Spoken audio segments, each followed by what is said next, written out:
宗徒大事錄第16章第1到5節，收弟茂德為徒。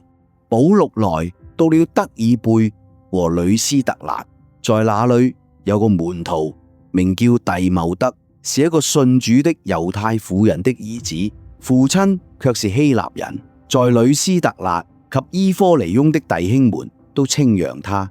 保祿願意他隨自己同去，為了那些地方的猶太人的緣故，帶他去行了割損禮，因為眾人都知道他的父親是希臘人。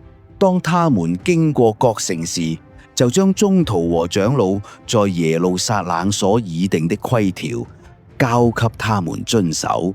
於是各處教會信德穩固，數目天天增加。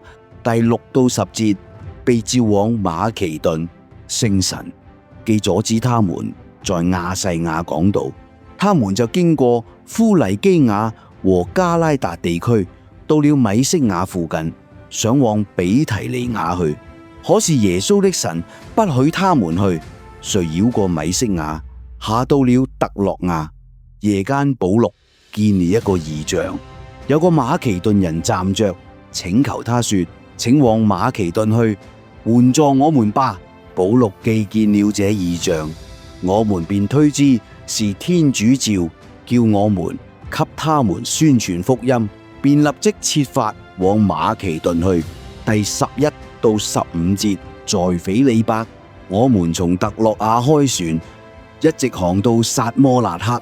第2天到了乃亞頗里，從那裏到了斐理伯，這是馬其頓一區的首城，羅馬的殖民地。我們就在這城裏住了幾天。安息日，我們出了城門，到了河邊，我們知道那裏有個祈禱所，我們遂坐下，向聚集的婦女講話。有個敬畏天主的女人，名叫里迪雅，是提雅提納城賣紫紅布的，她一直在聽。主開明了她的心，使她接受保祿所講的話。她同她一家領了洗，便請求說：你們若認為我是忠於主的人，就請到我家去住。遂強邀我們去了。第16到18節，區末，當我們往祈禱所去時，有個附占卜之神的女孩向我們迎面走來。她行占卜，使她的主人們大獲利潤。她跟住保祿和我們喊叫說：這些人是至高者天主的僕人，他們來給你們宣布得救的道路。他這樣行了多日，保祿就厭煩了，轉身向那惡神說：我因耶穌基督之名，命你從他身上出去。那惡神即刻便出去了。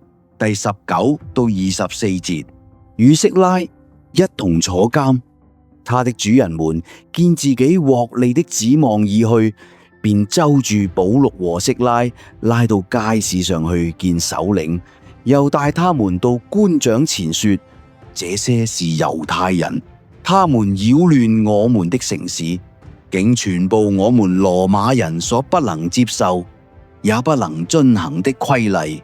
群眾齊來攻擊他們，官長就撕下了他們的衣服，下令用棍毆打，打了許多棍之後，就把他們押在監裏，吩咐獄警小心看守。獄警領命，就把他們下在內監，又在他們的腳上帶上木枷。第25到40節，被釋放的奇蹟。約在半夜時分，保祿和色拉祈禱，讚頌天主，囚犯都側耳靜聽。忽然地震大作，甚至監獄地基都搖動了，所有的門立時開了，眾人的鎖鏈也解開了。獄警醒來，見監門全開着，以為囚犯都已逃走，就拔出劍來，想要自殺。保祿大聲喊說：不要傷害自己，我們還都在這裏。獄警要來了燈，就跑進去，戰慄發抖地俯伏在保祿和色拉面前，然後領他們出來說：先生，我當作什麼才可得救？他們說：你信主耶穌吧，你和你一家就必得救。他們就給他和他家所有的人講了主的聖道。當夜在那時刻，獄警就帶他們去洗傷，他和他的親人也都領了洗，遂又領他們到自己家裏擺了筵席。他和全家因信了天主，都滿心喜歡。到了天亮，官長打發侍衛來說：釋放那些人。